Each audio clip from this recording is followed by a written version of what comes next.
ఓం శ్రీ సాయిరామ్. సాయి గురుకులం కార్యక్రమానికి స్వాగతం. ఒక భక్తుడి పైన బాబా దృష్టి సారిస్తే ఆ భక్తుడు బాబా ఒడికి రాకుండా ఎక్కడా కూడా తప్పించుకోలేడు. కొంతమందిని అద్భుతమైనటువంటి అనుగ్రహంతో దగ్గరికి తీసుకుంటే మరికొంతమందికి అద్భుతమైనటువంటి పాఠాలను నేర్పి స్థిరమైనటువంటి భక్తిని వారిలో నెలకొల్పుతారు. శ్రీ సాయి సచ్చరిత 28వ అధ్యాయంలో బాబాను చేరినటువంటి అనేక మంది భక్తుల అనుభవాలను గనక మనం పరిశీలిస్తే అందులో మన క్యారెక్టర్ కూడా ఉంటుంది.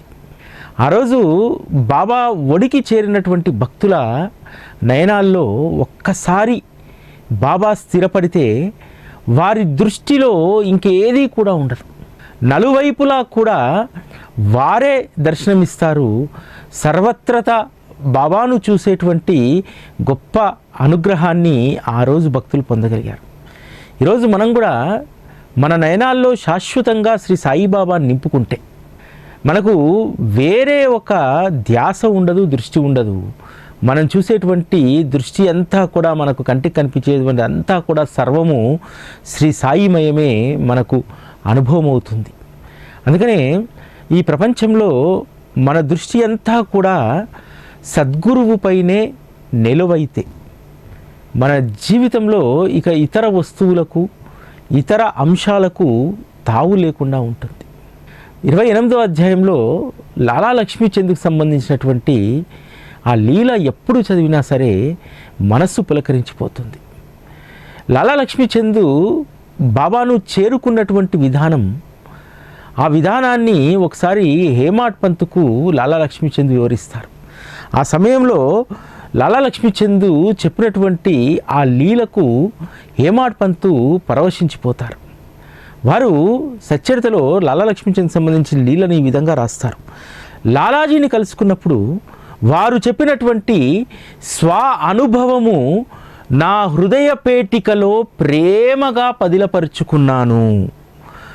లాలాజీని బాబా పిలిచినటువంటి తీరు, ఆ లీల అలౌకికమైనటువంటిది అని చెప్పి రాసుకుంటారు. లాలా లక్ష్మీచంద్ ఒక సాధారణమైనటువంటి ఉద్యోగి, దాంతోపాటు కాస్త భగవంతుడి పట్ల భక్తి కలిగినటువంటి వ్యక్తి. ఒకరోజు లాలా లక్ష్మీచంద్ తను ధ్యానంలో కూర్చొని ఉండగా స్వప్నంలో ఒక ముదుసలి మాసిన గడ్డం వేసి ఉన్నటువంటి వృద్ధ సాధువు తనకు ఆ స్వప్నంలో దర్శనమిస్తారు. ఆ దర్శనమిచ్చినటువంటి ఆ సాధువు ఎవరు ఏమిటి అనేటువంటి యోచన లాలా లక్ష్మీచంద్ చేయలేదు. కానీ బాబా ఒక భక్తుడి పైన గురి పెడితే ఆ భక్తుడు తన వద్దకు చేరేంత వరకు కూడా ఆ యొక్క ఆపరేషన్ను చాలా అద్భుతంగా కొనసాగిస్తారు. లాలా లక్ష్మీచంద్ స్నేహితుడు దత్తాత్రేయ మంజునాథ్ అనేటువంటి వ్యక్తి గృహంలో దాస్గన్ మహారాజు యొక్క కీర్తన జరుగుతూ ఉంటుంది. దాస్గన్ మహారాజు బాబా చిత్రపటాన్ని ఉంచి అక్కడ పూజించిన తర్వాత వారు కథను ఆరంభిస్తారు. ఆ మంజునాథ్ ఇంటికి లాలా లక్ష్మీచంద్ కీర్తన వినడానికి వెళ్తారు. వెళ్ళినప్పుడు అక్కడ దాస్గన్ మహారాజు గారు ఏర్పాటు చేసిన చిత్రపటాన్ని చూసి ఆశ్చర్యపోతాడు. తనకు స్వప్నంలో దర్శనమిచ్చినటువంటి సాధువు ఇక్కడ కీర్తనలో చూస్తున్నటువంటి సాధువు ఒక్కరే అని చెప్పి దాస్గన్ మహారాజు బాబా యొక్క కీర్తి యశస్సు గురించి చెప్తే లాలా లక్ష్మీచంద్ నయనాలు వర్షించాయి. ఒకవైపు తుకారాం కథ, మరొక వైపు తన మనసులో ముద్రించుకున్నటువంటి శ్రీ సాయిబాబా రూపాన్ని రెండింటిని అవలోకిస్తున్నప్పుడు లాలా లక్ష్మీచంద్ స్థితి అలౌకికమైపోతుంది. ఎప్పుడెప్పుడు బాబాను దర్శించుకోవాలా, ఆ సమయం నాకు ఎప్పుడు వస్తుంది. ఇక్కడ మనము దాస్గన్ మహారాజ్ గురించి మాట్లాడుకోవాలి. దాస్గన్ మహారాజ్ యొక్క కీర్తన విని ఎందరో భక్తులు, ఆ రోజుల్లో వేలాది మంది భక్తులు షిరిడీకి చేరారు. దాస్గన్ మహారాజ్ గారి యొక్క స్తవన మంజరి, దాస్గన్ మహారాజ్ గారి యొక్క కీర్తనలు, ఇవన్నీ కూడా సాయి భక్తిలో చాలా గొప్ప ప్రభావితం చూపెట్టినటువంటివి. బాబాను బాగా దగ్గర చేసినటువంటిది ఆ రోజు దాస్గన్ మహారాజ్ యొక్క కీర్తన. ఆ తర్వాత వారు ఎంతగానో ప్రాధాన్యత ఇచ్చినటువంటి శ్రీ సాయినాథ స్తవన మంజరి భక్తుల హృదయాల్లో బాబాను స్థిరపరిచింది. నిజంగా ఒక నిస్వార్థమైనటువంటి సేవ చేస్తే ఎంత గొప్ప ఫలితం ఉంటుందనేటువంటిది మనం ఇక్కడ దాస్గన్ మహారాజ్ జీవితంలో తెలుసుకోవచ్చు. ఇక్కడ లాలా లక్ష్మీచంద్కు బాబా స్వప్న దర్శనం ఇచ్చాడు. అది కూడా ఒక సాధారణమైనటువంటి ముతక బట్టలు వేసుకొని మాసిన గడ్డంతో ఉన్నటువంటి వ్యక్తి. కానీ దాస్గన్ మహారాజు కీర్తన వర్ణన విన్న తర్వాత బాబా పట్ల అపరిమితమైనటువంటి ప్రేమ కలిగిపోయింది లాలా లక్ష్మీచంద్కు. ఎందుకంటే దాస్గన్ మహారాజు నిస్వార్థమైనటువంటి సేవ, వారు చేసేటువంటి కీర్తన నిస్వార్థము, ప్రతి భక్తుడు కూడా మహారాజ్ చెంతకు చేరాలి అనేటువంటి ఆయన తాపత్రయము స్వార్థరహితమైనటువంటిది.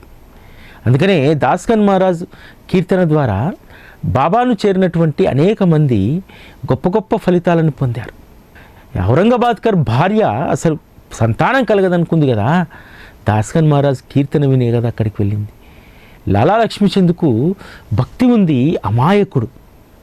కానీ తన భక్తిని స్థిరపరిచింది షిరిడీలో ఉన్నటువంటి బాబాను దర్శించుకున్న తర్వాతనే లాలా లక్ష్మీచంద్ యొక్క భక్తి స్థిరపడింది. దాస్గన్ మహారాజ్ కీర్తన ప్రభావం ఎంత ఉంటుంది అనడానికి లాలా లక్ష్మీచంద్ ఉదంతం మనకు ఒక నిదర్శనం. కీర్తన విన్నాడు, ఇంటికి వెళ్ళాడు, కీర్తనలో అద్భుతమైనటువంటి కథ విన్నాననేటువంటి తృప్తితో లేడు. ఎప్పుడెప్పుడు నేను షిరిడీకి వెళ్తానా, ఆ రోజు ఎప్పుడు వస్తుంది, ఏ స్నేహితుడు నన్ను తీసుకెళ్తాడు, ఇదే తలంపు. కీర్తన నుంచి ఇంటికి వెళ్ళిన తర్వాత వేరే తలంపే లేదు. బాబా ఊరుకుంటాడా? మొదట ఖేడ్గావ్ వెళ్ళి నారాయణ మహారాజ్ దర్శనం చేసుకోవాలనుకుంటాడు శంకర్రావు. కానీ లాలా లక్ష్మీచంద్ దగ్గరకు చెప్తాడు, నేను ముందుగా అక్కడికి వెళ్ళాలనుకున్నాను ఖేడ్గావ్, కానీ ఎందుకో నాకు ముందు షిరిడీకి వెళ్ళి ఆ తర్వాత నారాయణ మహారాజ్ దర్శనానికి వెళ్ళాలని ఉంది అంటాడు. అసలు పరవశించిపోతుంది లాలా లక్ష్మీచంద్ హృదయం. అరే, నా మనసులో తలంపు రాగానే నా స్నేహితుడు వచ్చి తలుపు తట్టాడు. రాను బోను డబ్బులు కావాలి, డబ్బులకేముంది, ఎక్కడైనా డబ్బును మనం తీసుకోవచ్చు అని చెప్పి తన సోదరు దగ్గరికి వెళ్ళి 15 రూపాయలు డబ్బును అప్పుగా తీసుకుంటాడు. శంకర్రావు కూడా అతని దగ్గర నుంచే డబ్బును అప్పుగా తీసుకొని షిరిడీకి వెళ్తారు. శంకర్రావు మంచి భజన ప్రియుడు. ఇద్దరు కూడా కలిసి భజన చేస్తూ ఉంటారు. ట్రైన్లో కలిసినటువంటి వాళ్ళందరినీ కూడా లాలా లక్ష్మీచంద్ ఆతృతతో బాబా యొక్క మహత్తు గురించి, వారి ప్రేమ గురించి అడుగుతూ ఉంటారు. కోపర్గావ్లో దిగిన తర్వాత బాబాకు జామపళ్ళు అంటే ఇష్టం అని చెప్పి ట్రైన్లో ఎవరో చెప్తారు. చెప్పగానే బాబా కోసం జామపళ్ళు కొనాలనుకుంటాడు. కానీ స్టేషన్లో దిగిన తర్వాత మనసులో ఆతృత, ఎప్పుడెప్పుడు దర్శించుకుందాం బాబాను. అదేవిధంగా కోపర్గావ్ గోదావరి పరివాహక ప్రాంతంలో ఉన్నటువంటి ఆ ప్రకృతి రమణీయతను చూసి జామపళ్ళు కొనాలనేటువంటి ఆలోచన అతని నుంచి విడిపోతుంది. కానీ బాబా ఊరుకుంటాడా? అంటే భక్తుడు అసంతృప్తితో తన దగ్గర రాకూడదు, అసంతృప్తితో వెళ్ళకూడదు. ఈ రెండు బాబా ఇచ్చేటువంటి గొప్ప అనుగ్రహం. లాలా లక్ష్మీచంద్ ఒకవేళ ఒట్టి చేతులతో వస్తే అరే నేనేమి తేలేకపోతేనే అనేటువంటి బాధ కలుగుతుంది. రేగే విషయంలో ఇదే జరిగింది కదా. రేగే గురు పౌర్ణమికి షిరిడీకి వచ్చే సమయంలో బాబాకు ఒక పూలమాల తెద్దామనుకున్నాడు. కానీ ఆ రోజు పూలమాల దొరకదు. భక్తులందరూ కూడా బాబాను పూలతో ముంచెత్తుతారు. ముంచెత్తితే రేగేని దగ్గరికి పిలిచి చెప్తారు, రేగే సాహెబ్, ఇగో ఈ పూలన్నీ నీవే అంటాడు. నీ మనస్సులో కోరిక ఉంటే చాలు, నీ మనస్సులో అభిమతం ఉంటే చాలు, అది నువ్వు నాకు సమర్పించినట్టే అని చెప్పి ఆ విధంగా రేగే పూలు తేకపోయినా వచ్చిన పూలన్నీ నీవే రేగే, నువ్వేమీ అసంతృప్తి చెందొద్దు అంటారు. లాలా లక్ష్మీచంద్ మొదటిసారి రాక కదా, ఒకవేళ అటువంటి అసంతృప్తి ఉంటే, జామపళ్ళు సమర్పించలేనటువంటి అసంతృప్తి ఉంటే బాధ కలుగుతుంది. కాబట్టి బాబా ఒక ముసలావిడ చేత టాంగాకు ఎదురుగా పంపించి మరీ జామపళ్ళను ఇప్పించి పంపిస్తారు. ఆ ముసలావిడ వెళ్ళేటప్పుడు 4 పండ్లు మిగిలితే కొనగా వీళ్ళందరూ కొన్న తర్వాత ఆ 4 పండ్లను తన తరఫున బాబాకు సమర్పించండి అన్నారు. అంటే బాబా పట్ల జనుల ప్రేమ ఎంత గొప్పది అని చెప్పి బాబా అక్కడ లాలా లక్ష్మీచంద్కు రుచి చూపెట్టారు. బాబాకు జాంపళ్ళను సమర్పించి బాబాకు సాష్టాంగ నమస్కారం చేసిన తర్వాత తను మనస్సు తనువు పులకరించిపోతుంది. సద్గురు యొక్క కృపావర్షంలో ఆ ప్రేమలో తడిసి ముద్దయిపోతాడు. బాబా ప్రతి ఒక్కరికి కూడా అనుభవాన్ని ఇవ్వాలి కదా. అందుకనే బాబా లాలా లక్ష్మీచంద్ వైపు చూస్తూ అంటారు, వెధవ దారిలో భజన చేస్తాడు, మరొకరిని అడుగుతారు, మనమే వచ్చి స్వయంగా చూస్తే తెలియదా అని చెప్పి అనగానే లాలా లక్ష్మీచంద్ అనుకుంటారు, బాబా నా గురించే ఈ బాణం సంధించాడు అని చెప్పి బాబా యొక్క సర్వంతర్యాత్వాన్ని గుర్తించి ఎంతో సంతోషపడతాడు. బాబా మొదటి దర్శనంలో వెళ్ళినటువంటి భక్తులకు అసలు జీవితంలో మరిచిపోనటువంటి అనుభవాలను ఇస్తాడు. ఆ రోజు ఈరోజు మనం కూడా బాబా దర్శనానికి తొలిసారిగా వెళ్ళినప్పుడు ఆయన ఇచ్చినటువంటి అనుభవము జీవిత పర్యంతము గుర్తుండాలి. అది చాలా గొప్పది. లాలా లక్ష్మీచంద్కు షిర్డీలో ఉన్నటువంటి ఒక రోజు వారికి సాంజా ప్రసాదం ఎవరో తీసుకొచ్చి పెడితే చాలా రుచిగా ఉంటుంది. అది రెండో రోజు కూడా దొరుకుతుందని ఆశపడ్డాడు, కానీ దొరకలేదు. ఆ తర్వాత రోజు సాంజా తినాలనేటువంటి కోరిక పెరిగిపోయింది. బాపు సాహెబ్ అడుగుతారు, ఈరోజు నైవేద్యం ఏం చేస్తున్నావు అంటే, మీ ఇష్టం ఏందమ్మంటే అది చేస్తానంటే సాంజా తీసుకురా అంట. మధ్యాహ్నార్థ సమయంలో విపరీతమైనటువంటి ఆకలి, పొత్తి కడుపులో నొప్పిలేస్తూ ఉంటుంది లాలా లక్ష్మీచంద్కు. అర్హత అయిపోగానే వెంటనే వెళ్ళి తొందరగా సాంజా తీసుకురా, ఆకలిగా ఉంది, తినాలి అని అంటారు. ఆ రోజు సాంజాను ఎంతో తృప్తిగా లాలా లక్ష్మీచంద్ భోజనం చేస్తారు. తొలి దర్శనంలోనే భక్తుడు బాబాకు ఎంత దగ్గర అవుతారనడానికి లాలా లక్ష్మీచంద్ కలిగినటువంటి అనుభవం. ఆ రోజు చావుడి ఉత్సవం జరుగుతూ ఉంటుంది. లాలా లక్ష్మీచంద్ బాబాను తదేకంగా చూస్తూ ఉంటాడు. బాబా గొప్ప శోభతో మెరిసిపోతూ ఉంటాడు. మరొక వైపు విపరీతంగా దగ్గుతూ ఉంటారు. మనసులో అనుకుంటాడు, బాబా వైభవానికి ఎవరో దిష్టి పెట్టారు, బాబాకు దృష్టి దోషం కలిగింది అనుకుంటారు. తెల్లవారి బాబా దర్శనానికి వెళ్ళేసరికి శ్యామతో బాబా అంటారు, శ్యామ బాగా దగ్గు వస్తుందయ్యా, నాకేదో దృష్టి దోషం తగినట్టుంది అని అంటారు. లాలా లక్ష్మీచంద్ మనసు ఉప్పొంగిపోతుంది. అరే, నేను మనసులో అనుకున్నటువంటిది ప్రతి విషయం బాబాకు తెలిసిపోతుంది. బాబా యొక్క సర్వంతర్యామి తత్వానికి ఆశ్చర్యచకితుడైపోతాడు. కానీ మనం ఇక్కడ గమనించాల్సినటువంటి విషయం ఏమిటంటే, ఒక భక్తుడి కోణంలో నుంచి బాబా పట్ల భక్తుడికి ఒక్కసారి అనుబంధం, ప్రేమ ఏర్పడితే ఎంత దగ్గర అవుతారనడానికి, బాబా గురించి ఎంతగా చింతన చేస్తారు. బాబాకు దగ్గొస్తుంటే అయ్యో బాబాకు దిష్టి దోషం కలిగిందేమో, ప్రేమ అంటే ఆ ప్రేమ సాధారణంగా ఒకరిపైన అంత త్వరగా మనకు కలగదు, భగవంతునిపైనైనా మనిషిపైనైనా. కానీ ఇక్కడ లాలా లక్ష్మీచంద్కు తొలి దర్శనంలోనే బాబా పైన కలిగినటువంటి ప్రేమ, అంటే బాబా దగ్గుతే తట్టుకోలేదు, బాబాకు దిష్టి దోషం కలిగింది. మామూలుగా మన ఇంట్లో ఎవరికైనా ఏదైనా జ్వరమో దగ్గో చలో ఏదో వస్తే ఏదో ఒక గాలి సోకిందనో దిష్టి తగిలిందనో రకరకాలుగా మనం అనుకుంటాం కదా. బాబా తనవాడైపోయాడు ఉన్నటువంటి 4 రోజుల్లోనే.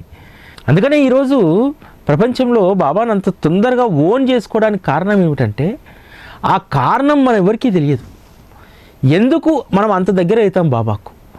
బాబా తప్ప మరొక లోకం లేదనేటువంటి దాంట్లోకి ఎందుకు వెళ్తామనేటువంటిది అసలు అర్థం కానటువంటి $1 మిలియన్ ప్రశ్న. ఎందుకంటే బాబా ఏ జిమ్మిక్కులు చేయరు, ఏ మాయ చేసి ఏది ఆయాచితంగా ఇవ్వడు, కానీ ఆటోమేటిక్గా ప్రేమ జనిస్తుంది.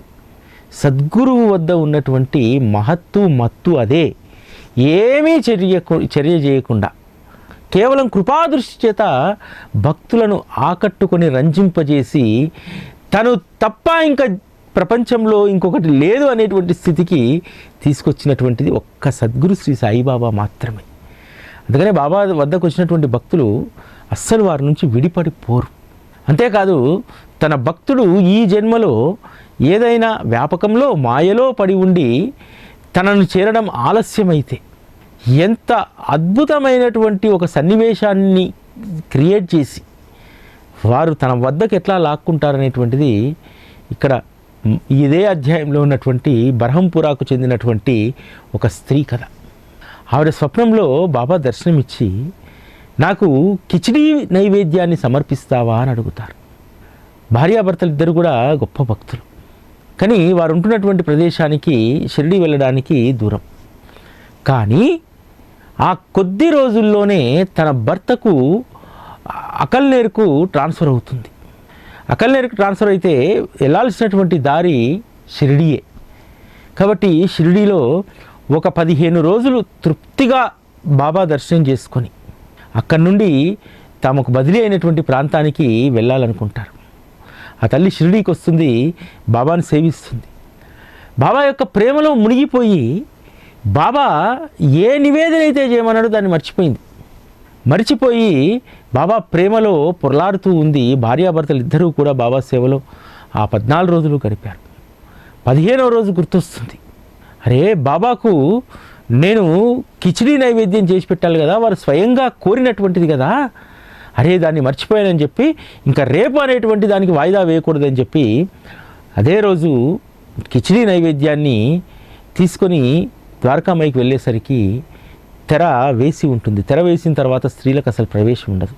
ఆమె ధైర్యం చేసి ఆ తెర కింద నుంచి ఆ కిచిడీ ప్రసాదాన్ని బాబాకు సమర్పిస్తే బాబా కిచిడీ ప్రసాదం రాగానే అప్పటి వరకు ఒక్క పదార్థం కూడా ముట్టరట. ఆల్రెడీ తెరవేసి చాలాసేపు అయింది, వడ్డన జరిగిపోయింది, భక్తులందరూ కూర్చొని ఉన్నారు. కానీ ఆ కిచిడీ ప్రసాదం వచ్చిన తర్వాత ఆ కిచిడీ ప్రసాదాన్ని దగ్గరికి లాక్కొని ఎంతో ప్రీతితో వారు భోజనం చేశారట. ఆ విషయం భక్తులు చెప్తే ఆ స్త్రీ ఎంతగానో సంతోషపడుతుంది. ఆ తర్వాత బాబా దగ్గర సెలవు తీసుకొని వారు బదిలీ అయినటువంటి ప్రాంతానికి వెళ్తారు. అంటే బాబా యొక్క ప్రేమను ఇక్కడ మనం అర్థం చేసుకోవాలి. మా కిచిడీ నైవేద్యాన్ని పెట్టవా, వచ్చి 14 రోజులు అయింది, అయినా సరే బాబా అడగలేదు. ఎందుకంటే ఆ తల్లికే ఎప్పుడో ఒక సందర్భంలో ప్రేమ కలుగుతుంది, అది గుర్తొస్తుంది. ఆ గుర్తొచ్చి ప్రేమతో ఆ తల్లి నాకు నివేదన చేస్తుంది. అందుకే బాబా ఎప్పుడు కూడా 14 రోజుల్లో ఏ రోజు గుర్తు చేయలేదు. కానీ ఆ తల్లికే ప్రేమ కలిగింది. ఎందుకంటే బాబా పట్ల ప్రేమ కలిగినటువంటి తల్లులకు బాబాకి ఏదన్నా సమర్పించాలన్నప్పుడు అది సమర్పించకపోతే మనసు అల్లకల్లోలం అవుతుంది.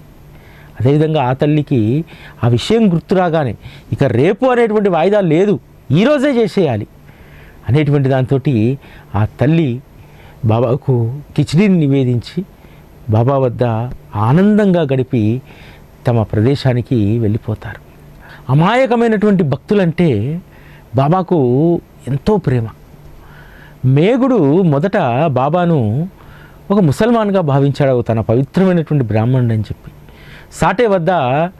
సాటే నిర్మించుకున్నటువంటి శివాలయంలో పూజారిగా పనిచేసేవారు. నిజానికి అమాయకమైనటువంటి భక్తులు సంధ్యావందనం కూడా సాటేనే నేర్పిస్తాడు.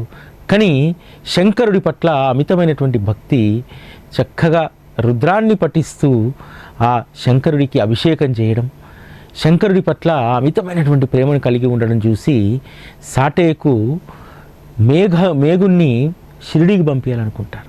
ఎందుకంటే సద్గురువు వద్ద ఇటువంటి సేవకుడి యొక్క జీవితం తరించాలని చెప్పి సాటే భావిస్తాడు. అంతేకాదు సాటేకు ఒక కోరిక ఉండేది. చెప్తాడు మేఘాకు, నాకు బాబాకు గంగోదకంతో స్నానం చేయించాలి, అభిషేకం చేయించాలి అనేటువంటిది నా కోరిక మేఘ. నువ్వు వెళ్తే అది సాధ్యమవుతుంది. శంకరుడికి ఎంతో ప్రీతితో ప్రేమతో నువ్వు అభిషేకం చేస్తావు, అదే నా గురువుకు అభిషేకం నువ్వు మాత్రమే చేయగలుగుతావు అంటారు. అప్పుడు బాబా విషయాన్ని ప్రస్తావించినప్పుడు బాబా ఎవరు అంటే సాటే చెప్తారు, వారు చూడ్డానికి ముసల్మాన్ లాగా ఉంటారు, కానీ వారు సర్వ దేవతా స్వరూపులు, వారు సత్పురుషులు అని చెప్పి చెప్తారు. కానీ మేఘా మాత్రం సంశయంతో వస్తాడు. నేను ఒక ముసల్మాన్ దగ్గరికి వెళ్తున్నాను అనేటువంటి ఒక బాధ ఒకటి మనసులో ఉంటుంది. అందుకని బాబా మొదటిసారి ద్వారకామాయి మెట్లు కూడా ఎక్కనివాడు. నీ బ్రాహ్మణత్వం మీ దగ్గర పెట్టుకో, ఇక్కడికి వస్తే భ్రష్టుడైపోతావు, వెళ్ళు, వీడిని ఇక్కడి నుంచి తరిమి కొట్టండి రాళ్లతో అని అంటాడు. తర్వాత నాసిక్ అక్కడెక్కడ వెళ్ళి ఉన్నా సరే ఆరోగ్యం పాడైపోతుంది.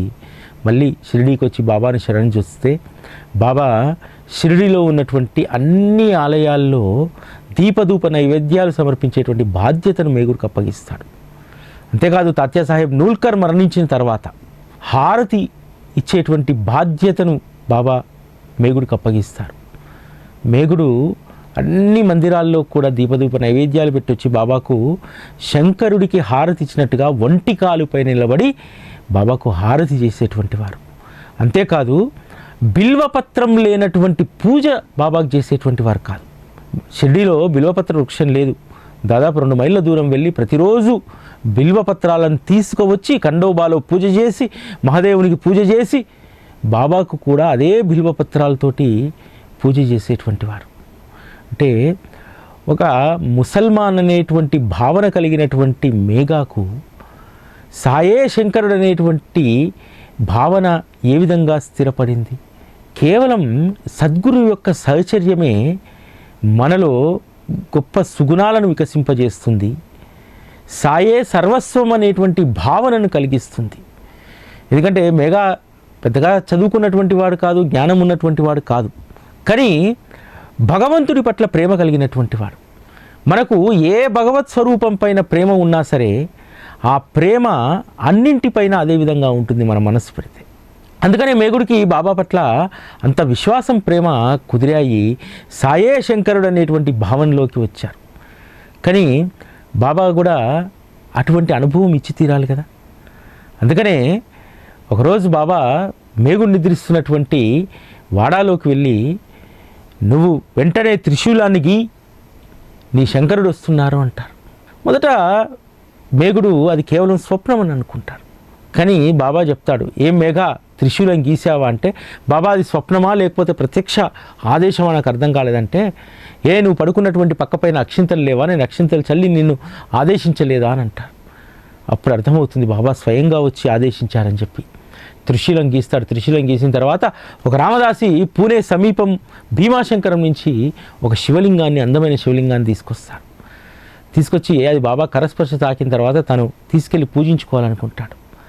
కానీ బాబా అడుగుతారు, ఇది నీ దగ్గర ఉంటే నువ్వు ఒక్కడవే పూజించుకుంటావు, ఇది ఇక్కడ వదిలి వెళ్తే కొన్ని లక్షల మంది దాన్ని పూజిస్తారు అని చెప్తారు. ఆ తర్వాత మేగుడిని పిలిచి, మేఘాని శంకరుడు వచ్చాడు తీసుకో అని అంటారు. అందరికీ ఆశ్చర్యం వేస్తుంది, మేగుడు ఒక్కడు పూజిస్తే లక్షల మంది ఏ విధంగా పూజించినట్టు. ఈరోజు అదే జరుగుతుంది షిరిడీలో. మేఘా మరణించిన తర్వాత ఆ శివలింగాన్ని తీసుకొచ్చి బాబా స్వయంగా గురుస్థాన్లో ప్రతిష్ఠింపజేస్తారు. ఇప్పటికీ కూడా గురుస్థాన్లో ఆ పవిత్రమైనటువంటి శివలింగాన్ని, బాబా ప్రతిష్టాపన చేసినటువంటి ఆ శివలింగాన్ని ఇప్పటికీ మనం చూడవచ్చు. దాని చుట్టూ ప్రతి ఒక్కరూ కూడా, షిరిడీకి వెళ్ళినటువంటి ప్రతి ఒక్కరూ ఈరోజు దాని చుట్టూ ప్రదక్షిణ చేయకుండా ఎవ్వరూ కూడా బయటికి రారు. బాబా చెప్పినటువంటి 1,00,000 రోజుకు జరుగుతూ ఉంటాయి, 1,00,000 ప్రదక్షిణలు అక్కడ.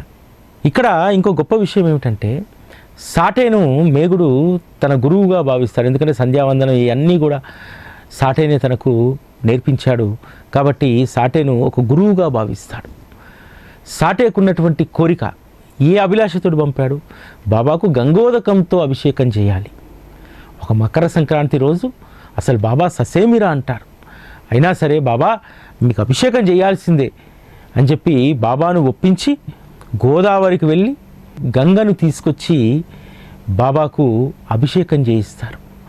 శివుడికి ఏ విధంగా అయితే కేవలం లింగం తల మాత్రమే తడుస్తుందో ఆ విధంగా బాబా అభిషేకం చేసేటప్పుడు అంటారు, మేఘా ఒక తల ధరిస్తే చాలు, నా తలపైన కాస్త నీళ్లు చిలకరించు అని అంటాడు.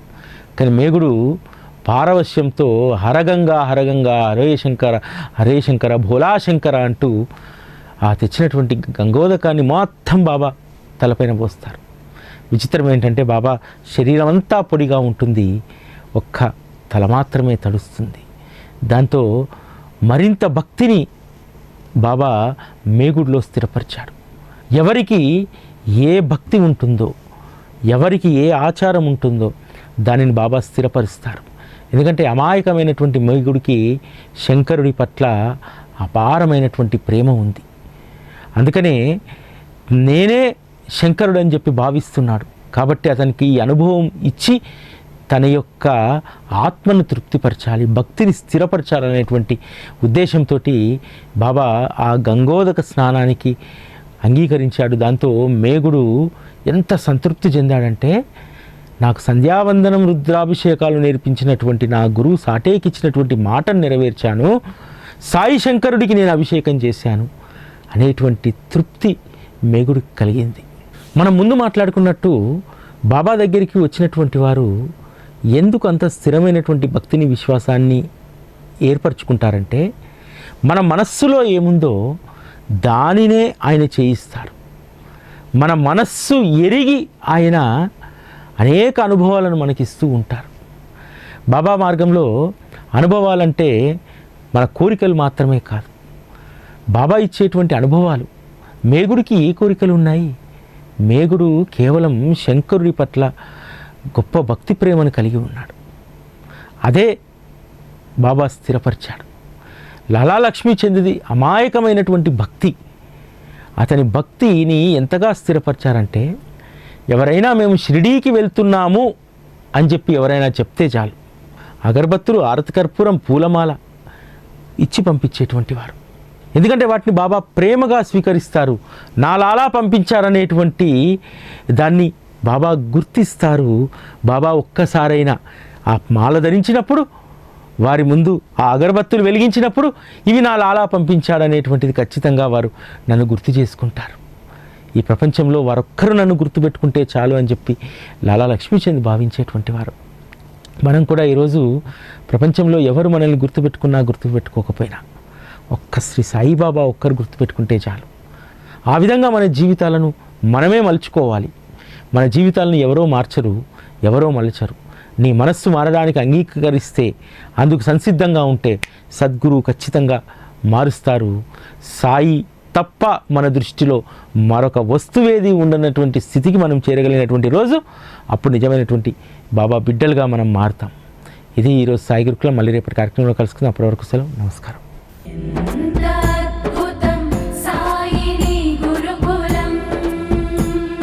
శిక్షణే తప్ప శిక్షలు లేని శరణాగతి సౌదం.